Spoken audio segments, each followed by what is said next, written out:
Hello, welcome. I'm joined today by Trenton Gaddis, CFA, the founder of Digital Disintermediation. Trenton, thank you so much for joining us. Thanks, Zeke. So, Trenton, I would like to start by asking you to give us a 1 to 2 minute pitch on what is digital disintermediation. So Digital Disintermediation is a crowdfunding platform where we're one of the first ICOs to really offer institutional investor protections. So if you take DAO, for example, they were hacked for 50 million, but the management of the company still got to keep 15% of the tokens. But for digital disintermediation, we do not earn our 20% interest in DD tokens until we complete 90% or 90 million in accredited acquisition. This is known as our qualifying acquisition. Thank you. Okay, so if I understood correctly, you are basically a crowdfunding platform. So after you do your own ICO, you'll establish a crowdfunding platform. And this crowdfunding platform, you will do acquisitions of companies or assets, or you will just position them on your platform for investors to invest. So we'll position companies, so investment conglomerates, for example. We've actually announced our qualifying acquisition. It's 60 megawatts of hydropower plant assets plus the mining of cryptos. So this allows investors to have exposure, right, or a low beta exposure to cryptocurrency. So Okay. it allows investors to have exposure to cryptocurrency investments. Okay. Now you were talking about the special purpose acquisition vehicle. What exactly does that mean? So a special purpose acquisition company, or SPAC, is more or less a publicly listed private equity fund. You can think of it that way. So I've worked on two of the largest SPACs in Malaysia, including Reach Energy. So for Reach Energy, they raised $223 million, and then they had 3 years to do a deal where they deploy at least 72% of the capital they've raised. They do not earn their 20% interest, equity interest, until they complete their qualifying acquisition within a 3-year time period. So for digital disintermediation, we're doing something very similar, where we have 3 years to do a deal where we deploy at least, instead of 72%, we're offering a higher standard for investors of 90% or 90 million. And it's not until that point that we earn our 20% interest in DD tokens and become a full-fledged crowdfunding platform. Okay. Now, if I understand correctly, there is two kinds of funding going on. There is the funding that you do with digital disintermediation right now in order to establish a crowdfunding platform. And then at a later stage, there's going to be many kinds of crowdfunding for companies on your platform. So the SPAC, is that for the funding that investors do now into your ICO, into digital disintermediation, or is that for the crowdfunding projects that will be on the platform once the digital disintermediation is functional? Okay, so in terms of the investment pools, there are two. So the first one is a utility token, that DD token, which is used to de-risk investments that are listed on the DD platform, and then also trade on Lincoln Liquidity's Tokenized exchange. And then there's the second pool of 90%, which is very much a tokenized asset offering, where it's linked via equity to real assets. Okay, all right. So if I understand correctly, the first one is a utility token. All the other projects that will be listed on your platform will be security tokens. And the investors into these projects will get something in return. They will not only get a token, or they will get a token, but this token represents ownership in companies and assets. Is that right? Yes, that's correct. And for each deal that closes on the DD platform, the platform will earn a 3% interest. 1% will go to CFA charter holders that write a due diligence write-up report, and then another 2% will be funneled back into the first pool of DD tokens through burning, and this provides a mechanism for DD tokens to potentially, increase in value. Okay, so if I understand correctly, the DD token is a purely utility token. However, and correct me if I'm wrong, the DD Digital Disintermediation crowdfunding platform earns 3% on every project, and 1% goes back to the token holders, not in terms of dividends, but by burning existing tokens, so that by decreasing the supply, the tokens will go up in value. Is that right? Yes, 2% will be burned. Oh, 2% will be burned. Okay. All right, understood. All right. Okay, so I think we understood the general concept of digital disintermediation.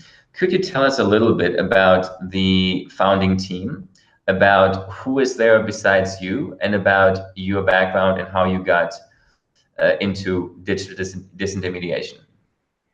Okay, so in terms of our team, we have our CTO, Christoph. He's based in London. We also have our blockchain developers. They're based in India, Mahindra and Abi. And then also we have Ken. He's our block solutions architect in the Grand Cayman Islands. So I've been assembling the team since August 7th, 2017.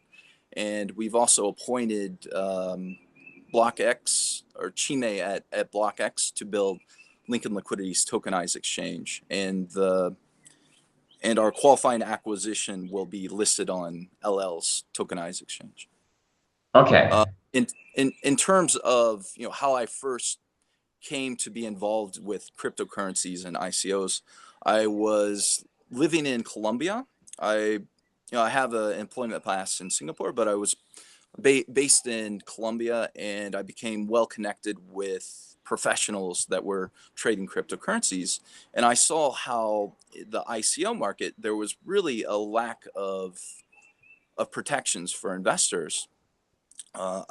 I've worked on two of the largest SPACs in Malaysia, including Reach Energy, and I saw how the ICOs were similar to SPACs in terms of you raise the money up front, and then you go off and do development and develop a product. So I decided that, well, I think we can offer a better model in the ICO market, and that's why we're really doing digital disintermediation, to provide a better model for the ICO market. Yeah, I mean, you're talking about investor protection in ICOs, and I think you are touching a topic which is of great interest to a lot of people right now, because a lot of the investors have been burned. And myself, I have more experience in equity investing. And when I invest in equity in startup companies, I always have a lot of protections, like a salary cap, like a vesting period, voting rights, and none of those protections I would have in an ICO investment. And I've personally indirectly come across many cases where where founders have done an ICO, and after raising a large amount of money, see no more interest in proceeding and executing the company. So, for example, one of my best friends just recently came back from Cayman Islands, and he told me that he came across many ICO entrepreneurs who had done successfully an ICO, and many of them were not working hard because they already got the money, and some of them were spending the money, loads of money, spending it because now they were rich because basically they'd gotten this money now and they saw no more incentive to work. Now, there have been a lot of people coming out with different ways to protect. And so I would like to know how exactly does the SPAC work in protecting investors? You already talked about the fact that it's a security, that in the crowdfunding platform, you have security ICOs, whereby the investors not only get a token, but this token actually represents ownership in assets or in the company. That's great. Is there any other way that the SPAC model helps protect investors? So I think it was the head of the NYSE recently said that the Satoshi Nakamoto, that actually that there's more trust in Satoshi Nakamoto than the Fed at the current moment. But I don't really think that's true. I think it's more that people trust in the code of Bitcoin, right? So for us, we deployed our smart contract on March 30th. And the milestone that we have to reach is we have to do 90 million in accredited acquisitions. If we don't meet this milestone, then we don't earn our 20% interest in DD tokens. So end of the day, this is all about accountability. So trust in our smart contract, trust in the code, just like Bitcoin. Okay, all right. So we talked about the model, we talked about the team. Could you tell us about the market opportunity? Where do you see the general market of tokenized investment 5 years from now? And where do you see digital disintermediation in 5 years from now? So in terms of the tokenization model, from my perspective, most of the utility tokens will go to zero or approach zero. The reason being they're a lot like oil and gas trusts, where you have reserves and then it's self-depleting as you produce, then eventually the reserves are depleted, right? That's most of the utility tokens. Now, the future really are security tokens, right? But the reason why DD tokens won't be self-depleting is that we earn a 3% interest for every deal that closes on the DD platform. And then 2% will be burned in DD tokens. So it's a model where the token engineering allows that if everyone works together and does a good job, the CFA charter holders earn their 1% interest, and then everyone wins with DD tokens. In terms of 5 years, where we'll be, well, the private equity industry at the current moment has 3.2 trillion in assets under management. I expect that most of these funds eventually will evolve into a tokenized asset offering model, where instead of buying equity shares, you'll actually be buying tokens. And you're already seeing this start to happen in Gibraltar, for example. You have the Gibraltar blockchain exchange. And then also it's starting to happen as well on the ASX in terms of the ASX using blockchain technology for settlement purposes. So I think 5 years from now, people, instead of buying shares on the NYC or NASDAQ, they'll be buying tokens, but they'll be equity tokens. Okay. You just mentioned that people would prefer tokenized investments over stocks. To some extent, a stock could be seen as a token. So why do you think tokenized investments are better than stock investments? So from my perspective, it's really driven by millennials. Millennials are really the ones that are driving investments in cryptocurrencies, right? And so say 5 years from now, 10 years from now, young people, they're not investing in the stock market. They're not interested in stocks. What they're interested in are cryptocurrencies. And if you have a cryptocurrency that's asset backed, then it's something where it just becomes more marketable to the younger generation. And as the older generation passes away, then It's the millennials that really will drive investments. Okay. And Mhm. and at the current moment, cryptocurrencies are only 0.2% of all money, and I believe that at some point they'll be 10% of all money. For the simple reason that they are deflationary by nature. So Bitcoin, over 40% of Bitcoin have been lost. So you have a very limited supply. So the purchasing power parity actually increases over time, but this is something that uh, fiat currencies can never be, because with if you think a good will decrease in value, then you're probably going to just hold on to your money and you're not going to invest. So for a central bank, this is very bad for the economy.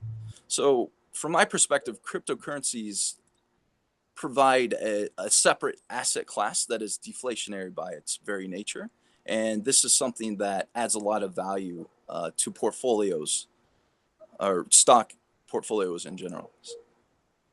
Okay, all right. One quick question. So, you mentioned that the crowdfunding projects would always be asset-backed investments. So an investor on the crowdfunding platform would always get some ownership in the projects.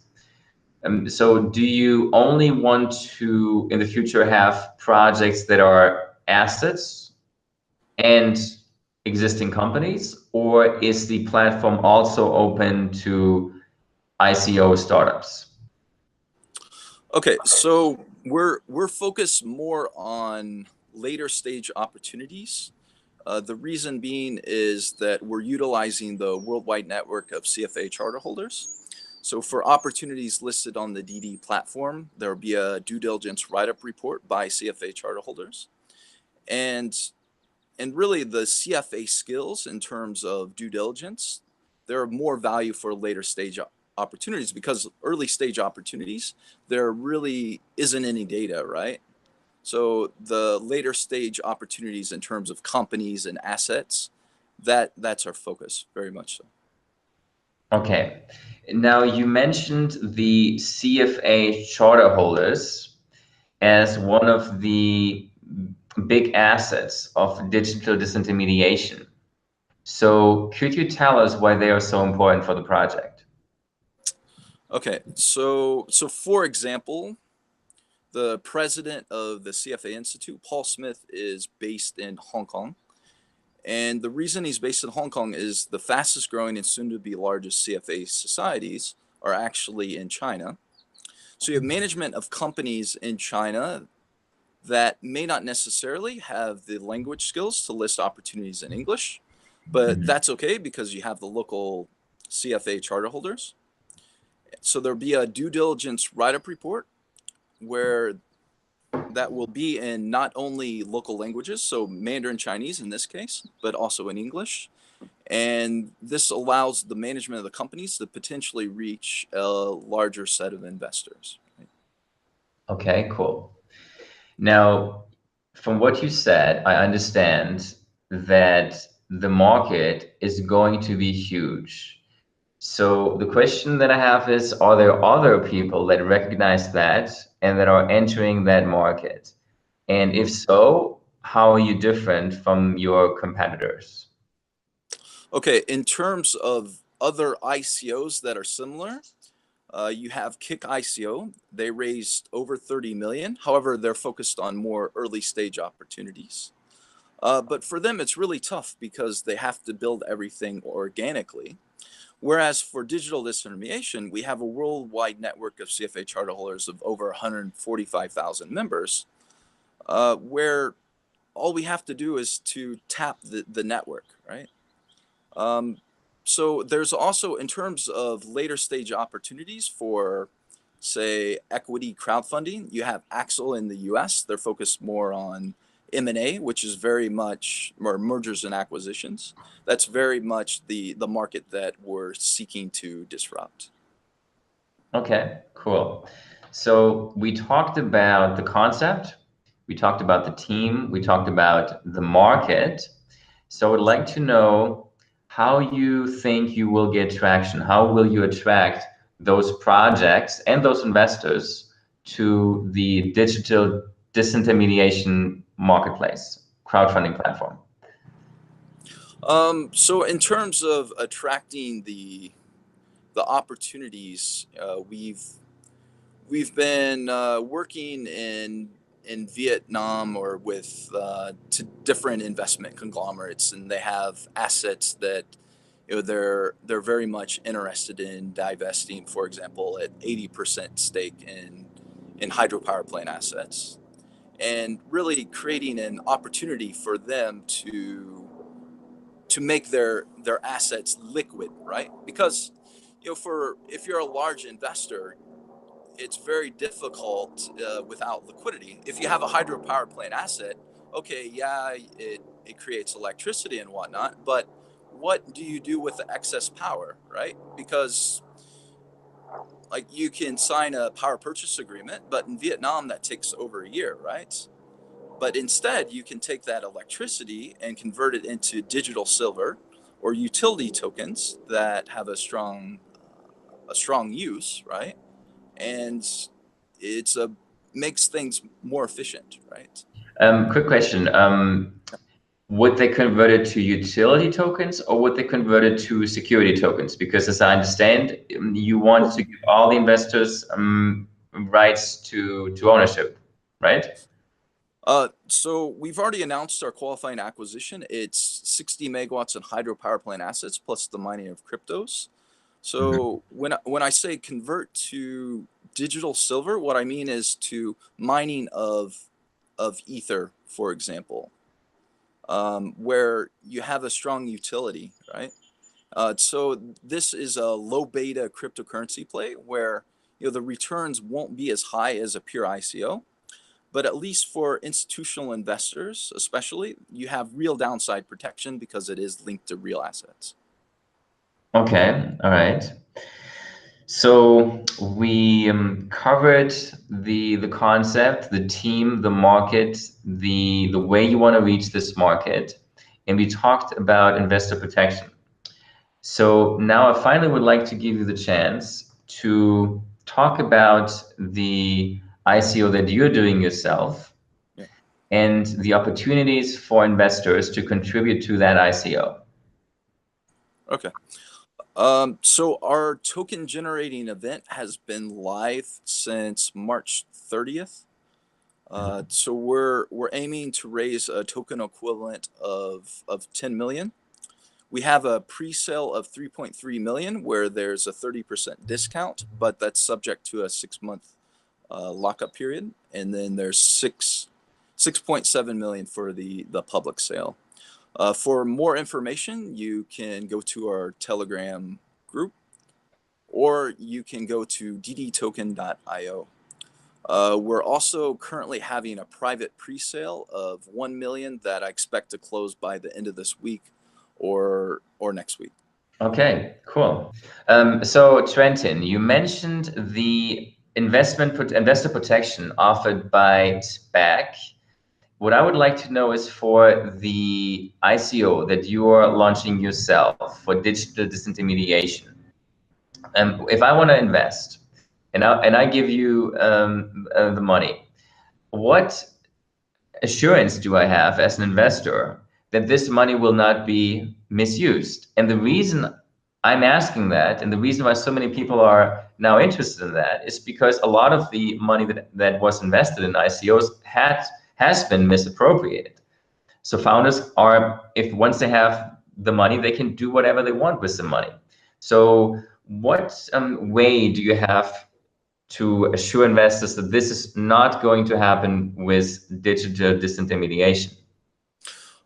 So in our smart contract for the fund's escrow, the funds are actually held in a multi-key, multi-signature structure. So there's one key that will be with digital disintermediation, and then there's another key with MW Capital Management out of Singapore, and they're actually licensed by MAS. They have the registered fund management company license. So the fund's escrow really allows an extra layer of protection for investors. Okay.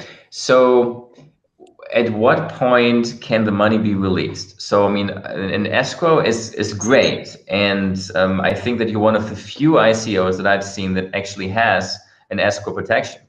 I usually ask this question every single time I do the interviews, and most people will just say, "Well, we are good people. We will not pay this money to ourselves," but they don't really have protection. And you have a protection. You have an escrow, but at what point would you be able to take this money? So at what point would all the parties agree? Is there some kind of milestones that you have to meet so that the other party would say, yes, now the money can be released? In terms of milestones, we've outlined what the funds will be used for, right? So 30% will be for phase one, and then which is actually the DD platform, right? Building the DD platform. And then phase two, which is really the marrying of the capital markets with digital ledger technology, right? And then you have marketing and then 10% for the team. So in terms of milestones, because MW Capital Management is regulated by the Monetary Authority of Singapore, it provide in terms of milestones, the first we'll only have access to for phase one and then team, but for phase two that won't be until later this year, and that's earmarked at a later date, right? Okay. All right, cool.